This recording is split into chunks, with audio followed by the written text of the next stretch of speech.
चीज है तो उसका नाम है संस्कार।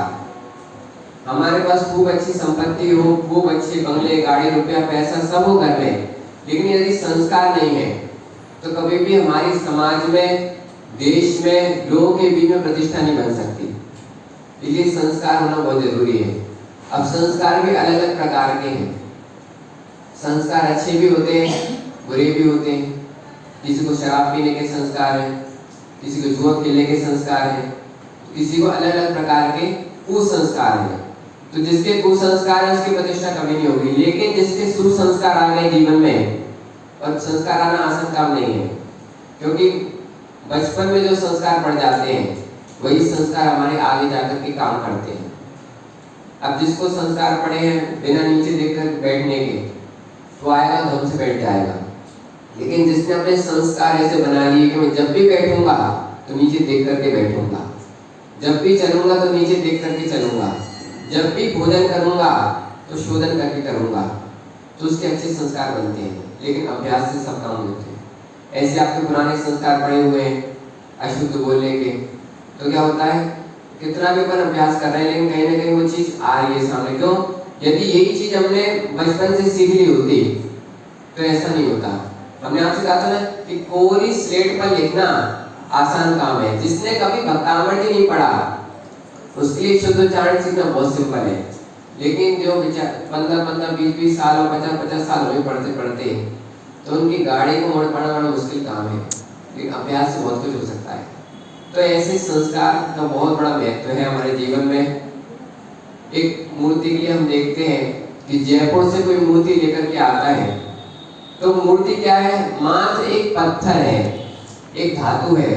तो मूर्ति जब आती है तो ना उसके लिए कोई नमस्कार करता है, ना उसको कोई अभिषेक करता है, ना उसकी पूजन करता है।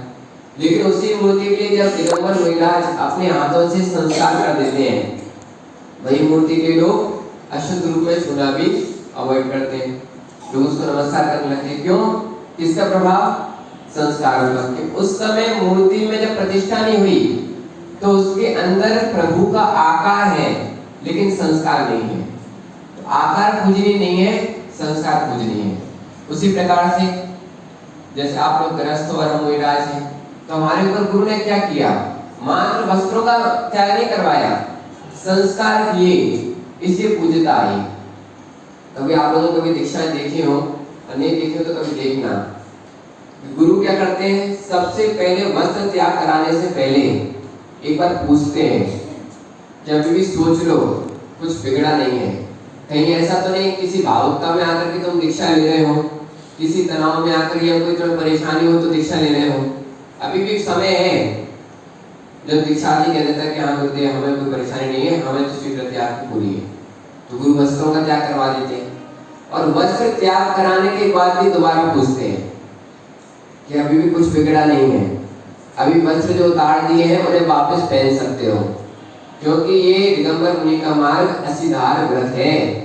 अभी तक तुम्हारे संस्कार नहीं हुए, एक बार संस्कार हो गए फिर वापस लौटने का कोई चांस नहीं है। अभी भी तुम्हारे पास चांस है वस्त्र उतारने के बाद भी। और जब संस्कार हो जाते हैं फिर पूछा ताकि खत्म हो जाती है, फिर तो नदी में कूद चुके, अब तो तुम्हें तैरना ही पड़ेगा। तो संस्कारों का बहुत बड़ा महत्व है। हम आजकल क्या करते हैं, संस्कार देने का प्रयास नहीं कर रहे बच्चों को। हम कब देने का प्रयास करते हैं, बच्चे बहुत बड़े हो गए। जब वो बचपन में छोटी गीली मिट्टी थे तो उस समय हम लोगों ने काय में लगा दिया, तुम मैथ्स की कोचिंग जाओ, तुम साइंस की कोचिंग जाओ, दुनिया की कोचिंग पढ़ाने में लगा दिया, लेकिन धर्म की कोचिंग में नहीं भेजा हमने। तो उस कारण से क्या हुआ, आज जब बच्चे बड़े हो गए हैं तो हम उनसे खूब कहते हैं बेटा मंदिर जाओ, महाराज जी के पास जाओ, लेकिन वो आते नहीं है। क्यों?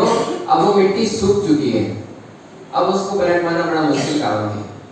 हमने क्या किया, ये तो हमेशा ध्यान रखा कि हमारे बच्चे की इंग्लिश बहुत अच्छी होनी चाहिए, हमारे बच्चे का मैथ्स फिजिक्स बहुत अच्छा होना चाहिए, लेकिन हम ये नहीं सीख पाए कि हमारे बच्चे गुरुओं के सामने उनको नमस्कार करना नहीं जानते, संस्कार नहीं कर पाए। और आजकल हम क्या कहते हैं कि महाराज जी बच्चों को जोड़ो, बच्चों को बुलाओ, बच्चों को संस्कारित करो। अब संस्कारित कैसे होंगे? प्रथम पाठशाला तो हमारा घर है। अब जब माँ बाप में संस्कार नहीं है, माँ बाप तो आ नहीं रहे मंदिर, तो बच्चे कैसे आएंगे?